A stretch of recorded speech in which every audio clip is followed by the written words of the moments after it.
So we are back with PU Talk number 6, and we apologize for technical difficulties last week with the sleep talk, but nonetheless, I think a lot of good stuff in there. John, quick update, anything going on in the facility today that everyone should know about, we want people to know about. I will add this, if you didn't see my newsletter last weekend, we are currently in a book club, Marco, John, myself, and we've added Christy Hauser to the book club as well. I know she's going through Tribes with us too. Some really good stuff, and just, all we're trying to do is bring about conversations like we do with PU Talk here, is just kind of bring different conversations to the table and at least involve everyone into that and allow people to be a part of that. Yeah, I think that the only thing worthy of note is our performance retreat coming up December 9th and 10th. 9th and 10th, yeah. We have locked down a location. It's going to be in the mountains of North Carolina. Remind me what do you know the Grandfather Mountain. We can give more details on anybody that's interested. So basically, a quick recap for 2 seconds. We're gonna go for a couple of days, really a day and a half. Drive up, spend an isolated amount of time, and kind of work through these 7 principles in person.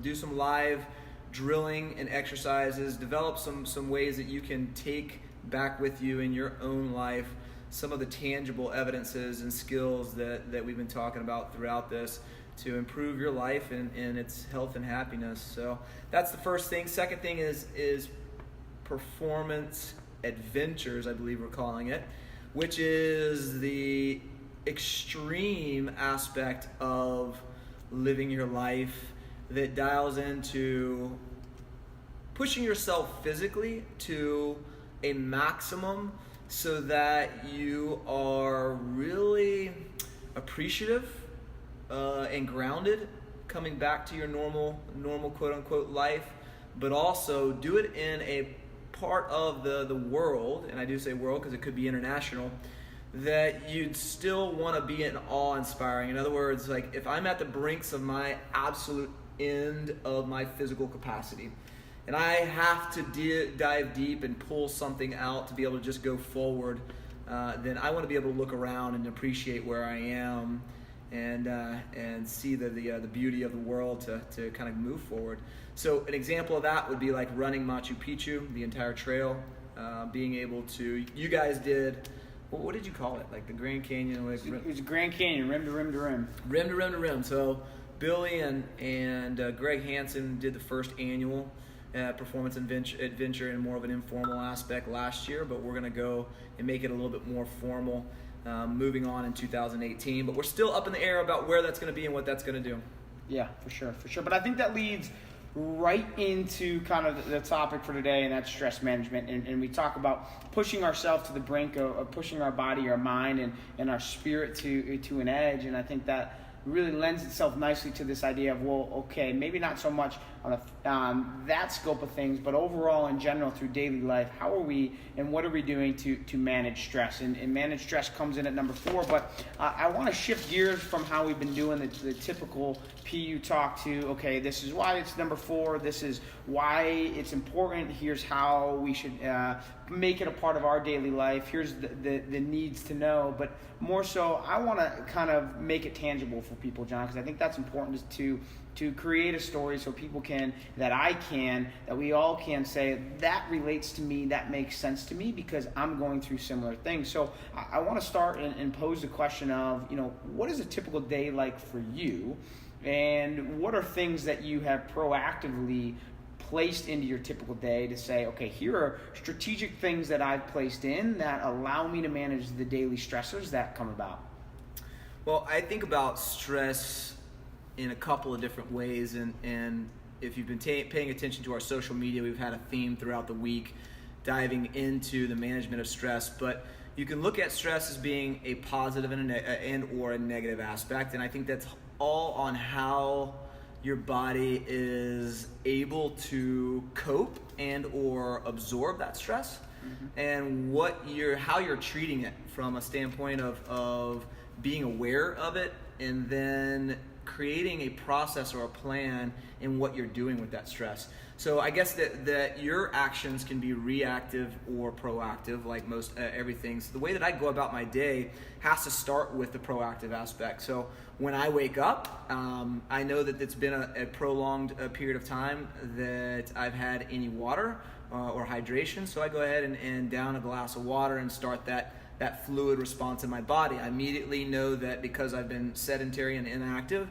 that my body is in more of a compressed or shortened state, and I want to open it up. So I go through a small 7 to 10 minute stretch routine. So let me stop you there. So I think that's great, but let me ask you this. So at some point, I'm sure, and maybe it has been a habit of yours since the day, since high school, right, or whatever it may be. But let me ask you this: when you first were starting that out, because not everyone does that, how do you assure that you're going to have water every single morning? Are you putting a glass of water in the kitchen where you go and make coffee, or you put how are you making sure that happens every day? Because now I'm sure it's just a habit, but what skills have you used, strategies have you used to make sure that you don't forget through just the busyness of the morning? But right. I mean, what have you done to make sure that you get that glass of water in? It's a good question, and one that I don't think that I have to ask myself often. So this is kind of really diving into my own mindset. But first off, I give myself the chance to succeed. I have to set myself up for success. In other words, if I'm going to create a morning routine or habit, then I'm going to give myself the time to be able to create that habit or execute that habit. So one thing that bugs me about everyone who typically is not following through with any new habit, skill, drill, exercise, or whatever have you, is the excuse of I don't have time. And I fall into it as well, but I think the better mentality, and I used to call on my clients to be able to say this out loud when they give me the I don't have time excuse, that more so it's really about that it's not a priority for them, right? So it's not putting it first and foremost in your daily routine so that you're creating the time, or you're at least creating the ability to be successful with it. So with that in mind, if I know that I want a daily aspect of important habits of hydrating, of creating a flexibility routine, which also is a diagnostics for me on how my body's feeling, but also to go through some breathing aspects to put myself in a right mind state, I have to give myself the time to be able to do that. So I wake up an hour early from when I have to really start. I know where I have to start my routine to get ready, and I give myself that time. And no, this hasn't been something I've been doing my entire life. It's something that I've only started to develop when I've become intelligent enough with the right information to understand how important it actually is. And a lot of that is due to a reactive stance of my body breaking down and my body, being diagnosed, most of you know, that because I'm very open about it, that I've been diagnosed with an autoimmune disorder. So I have to be able to be aware of that stress as much as possible. But what happened first, the chicken or the egg? Did the stress create the autoimmune response, or did the autoimmune response create, my need for awareness of stress? I believe it's the former. And my guess is you didn't one day wake up and say, all right, I want to drink a glass of water, I'm going to go through this stretch routine, I'm going to do all these breathing exercises, and I'm going to do all this stuff at the end of the day. I'm sure it was an implementation of these in a series of steps. Is that as you learn, you started to create this routine for yourself, which I think, when I listen to you talk, I think the most important thing is for you it works in the morning, but that may not be the case for everyone. But no. I think that the principle of the whole thing, when I kind of peel everything you just said back, is that you have made it a priority to find ways to manage the stress that you know is present throughout each day, each week, each month, each year. Right. And I think that's the principle, is understanding is, we all have stress. Right. But you mentioned a big important piece of that is how do we create the awareness of the stress? How did you start to create a level of awareness? How do you know when you're stressed out? Yeah, well, first off, it's which is going to be a pillar later on, number 5, the next one. It's a connection with yourself. It's starting to be open and honest about the way your body's functioning, what you're feeling, how you're going about things, and taking requisite of whether that is a positive stressor or a negative stressor, or whether it's a stressor at all. I mean, it's taking a requisite, a real honest look at yourself as the first step. And like we say, then there's 3 steps to any new habit. You know, it's awareness, intelligence before fitness or capacity. And that awareness piece is sometimes the hardest, but first you have to get open and honest with yourself. And I think that that's the one where people get stuck on and people are not willing to do, is be honest with themselves about how they feel, or the situations that they're in, or the friends that they surround themselves with, or the positions that they put themselves in, or whether or not they're willing to do things to be the person or to create the outcome that they really say that they want.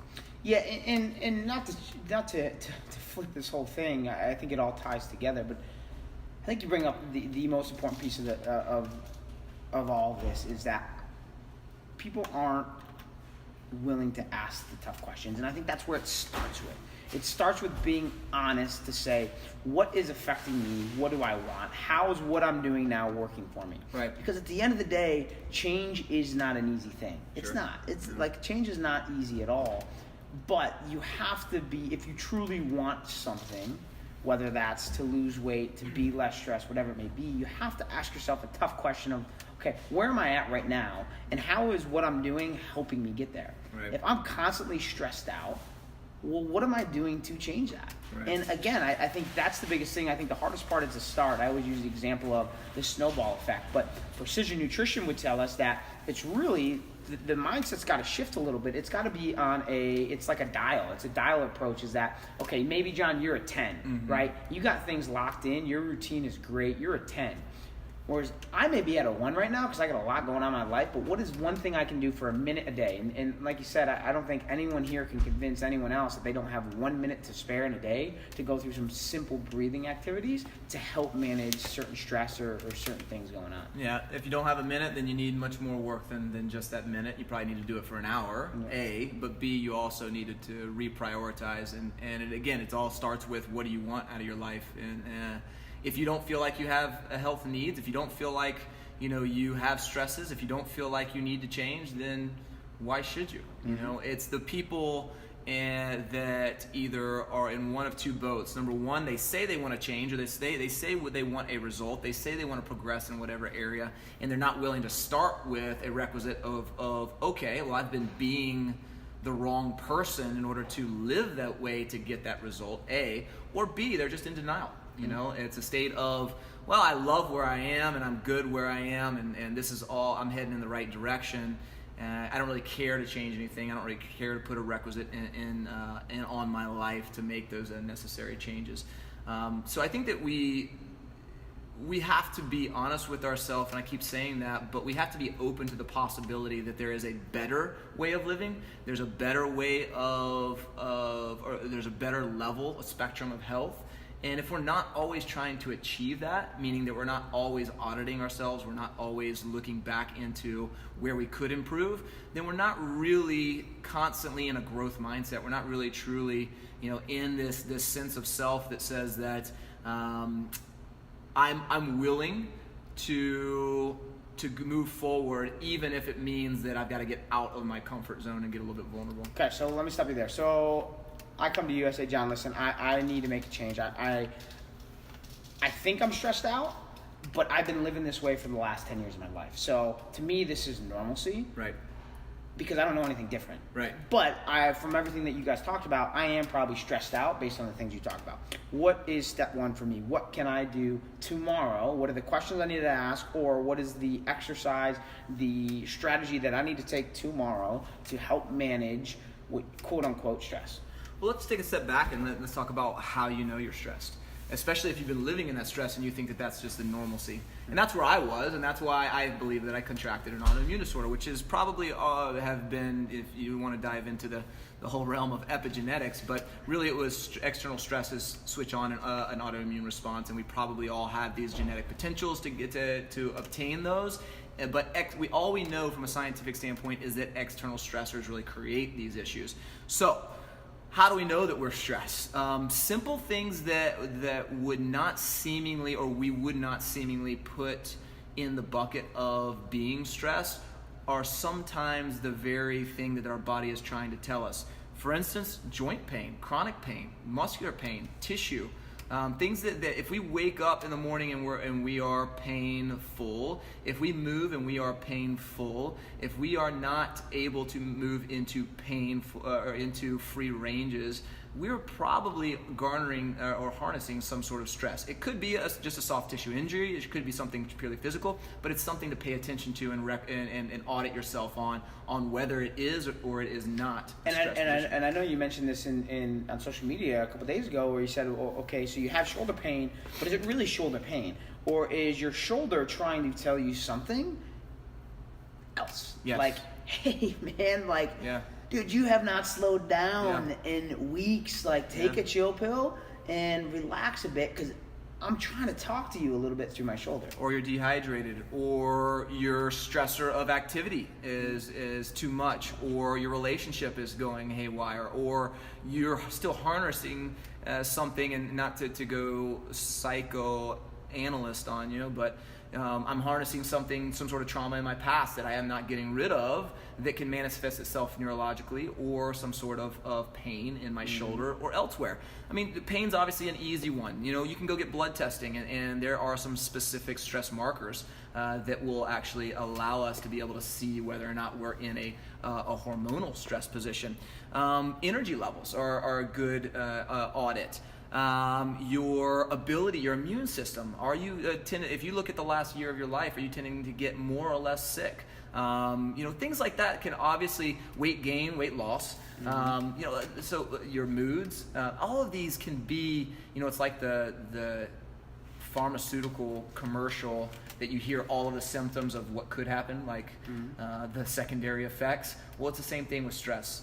Everything could be a symptom of your stress, but you may be ignoring it, or you may be putting it into a bucket that you're forcing it into, not acknowledging that it's actually stress.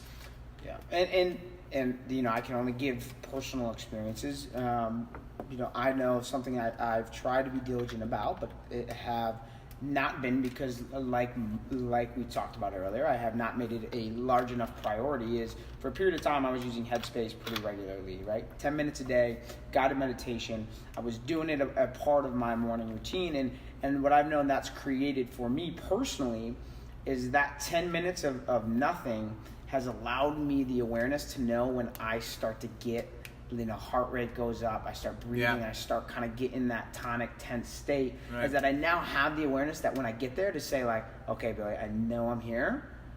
Like, let's take a deep breath. Let's think about and create a strategy of like what needs to happen. And that's only come because then I've experienced the other side of the spectrum, where I started that in college, where at the time, like with sports and everything, I was living in a chronically stressed out state. And I said, I got to make a change before. Started before games. That's where it started.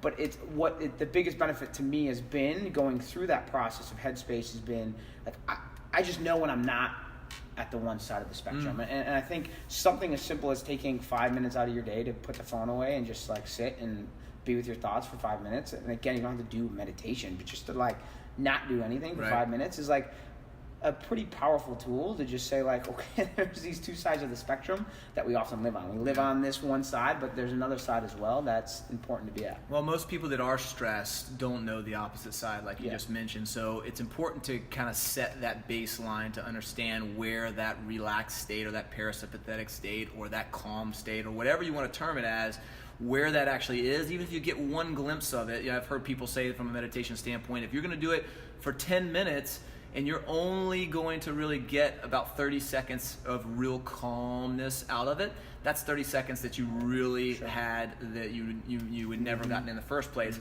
So you have to understand and be able to recognize where that opposite end of the spectrum is, so that you know just how far gone you are.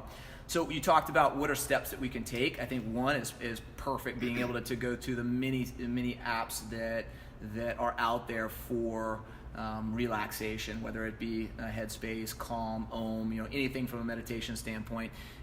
We put on two very easy and very significantly effective exercises from a breathing technique that don't take much time at all. 4-7-8 breathing takes 90 seconds. And when I tell you that the bliss that you feel both mentally and physically by going through 4-7-8 breathing, we can talk about that. So is that 4 seconds on the inhale, 7 seconds on the hold, yep. and then it would 4, 7, 8. 8 seconds on the breath of the exhale. So literally just going through 4 cycles of inhale for four count, and not necessarily 4 seconds. Not everybody has the lung capacity to breathe out for 8 seconds. So think about 4 count. So in 1, 2, 3, 4, hold 1, 2, 3, 4, 5, 6, 7, exhale 1, 2, 3, 4, 5, 6, 7, 8. That's 1 cycle. Go through 4 cycles. The ability to hold that oxygen for a little bit longer than what you normally would in your body and let that absorb a little bit more. Mm-hmm. The bliss, I'm telling you, try it. The bliss that you feel is amazing. And if you can have the time to keep yourself in that state, you're going to find a new baseline for calm that will allow you to continuously create a diagnostic of just how stressed you actually are. And here's a strategy for that, right? Because I think a lot of times, I know, and again, I know the personal experience is that we hear these things and we're like, great, yeah, this sounds awesome. But then we, again, like you said, well, I don't have time. When can I do this? Yeah. Put a note in your car, on your radio, sure, to do it when you get in the parking lot of Performance Unlimited, right? Yeah. What an easy way to do it before you start your workout, to go through that four cycles of that. Literally when you pull into the parking lot, and it's a simple trigger to say like, hey, I'm about to work out. Let me calm first, and then I can go into my day with that. I do it every day in the shower and every day before I go to bed. Awesome. Twice a day. If you do that for weeks, you're going to create some amazing results in your life. And I've even looked at it as a way to hold myself accountable. So for instance, if I have urges, if there's some action that I want to stay away from, and I am urging for that action, mm-hmm. then I can go through 4, 7, 8 breathings for 90 seconds and it's gone. Mm-hmm. If I feel proactively that stress coming on, like for me, quite honestly, the most glaringly obvious stress action is my eye starts to twitch. My body tells me very obviously that I am stressed. So when I get an eye twitch, I go through some 4, 7, 8 breathing for about 5 or 6 cycles. Boom, it's relaxed, I'm gone, I'm good, and I can try to maintain that by being aware of what's going on around me. Mm-hmm. I think that's great. I think that's awesome. So let's say, okay, John, I know I'm stressed. I decided to go through this breathing. It's been working out really well for me. I want to take this to the next step. What else? What is a simple strategy that you feel is something I can supplement that with? What's another thing that I can do to help manage that a little bit? From the total stress standpoint? Total stress standpoint. There's a lot of actionable drills that you can go through that would allow you to continue to mitigate or manage that stress. You certainly said one with meditation, which is a little bit more dialed in, a little bit more elongated than just the 90 seconds. I think that if you're going to go into the true depths and definitions of stresses, things like hydrating, getting half of your body weight in ounces from a water standpoint, being able to eat clean, those are stresses. Those are anti-inflammatory versus pro-inflammatory aspects. Getting enough sleep. Surrounding yourselves with good people, positive people, in good and positive surroundings, developing yourself within nature. We're talking about the 7 pillars of health and happiness. Those are all 7 pillars for stress management. Move well, eat well, sleep well, manage your stress, obviously is what we're talking about today. Connect with yourself, connect with others, and connect with nature. You've got 6 skill sets, 6 real parameters and principles for living that are going to help manage that stress. Yeah, and something that I saw today, and that's why it comes top to mind to me, I was reading, so I was going through Precision Nutrition, was this idea of reframing. And, it's something that I've not thought a lot about, and I think some of us naturally do very well, but some of us don't, is this idea that instead of, and this isn't to be the internal optimist who's always got the glass half full and always just say, well, that's okay because we do this, but I think when we look at situations differently than what we oftentimes do. So, my knee hurts, instead of being like, well, oh man, my knee hurts, it's a reframe that to say, this is an opportunity for me to take a step back and say, well, why does my knee hurt? Is it because I'm stressed out? To reframe situations into, okay, this is more of an opportunity to look at things a little bit different than what I have. Instead of blaming things, people, right, whatever it may be, instead of being like, okay, I'm really sad today because of all this. Well, it's to say, okay, I'm sad today, but it's an opportunity to create one strategy to get me out of that. Sure. And I think reframing specific situations is a simple tool that you can do in the morning, just saying like you said, go through your diagnostics, say like, here's how I feel. And then if you feel something is going on, you have a certain emotion or a certain feeling or a specific body feeling, to say like, reframe this to like, okay, well, yes, this is going on, and yes, this sucks a little bit, but at the same time, reframe it to an opportunity to improve yourself in a specific way, which I think is huge. I know we're running over, but I definitely want to include a little bit of an example, maybe a little bit of a testimonial from a couple of clients today. That I just talked to a client today about her success, her personal success as it relates to her weight loss, but she reframed that to say that she only was able to create that success because she was able to really dial in on a better identity of who she was, which was really a healthy person. So she began to live that healthy life. And I think that's important to remember, that if we want to live a much less stressful of a life, we've got to create an identity that leads to actions to be able to make sure that we're living that way. And too many times we fall by the wayside of excuses that I'm just a middle-aged male, and it's okay if I'm a little bit overweight because look at everybody else. I still look good comparatively to them, and I can get away with a little bit more things, but that's not good enough. We have to hold standards for ourselves and create an identity to say, no, I'm a person that wants to live as healthy as possible and live as long as possible and have as quality of a life as possible. That I'm going to make sure that I'm doing the things today that reflect that mindset, that reflect that identity.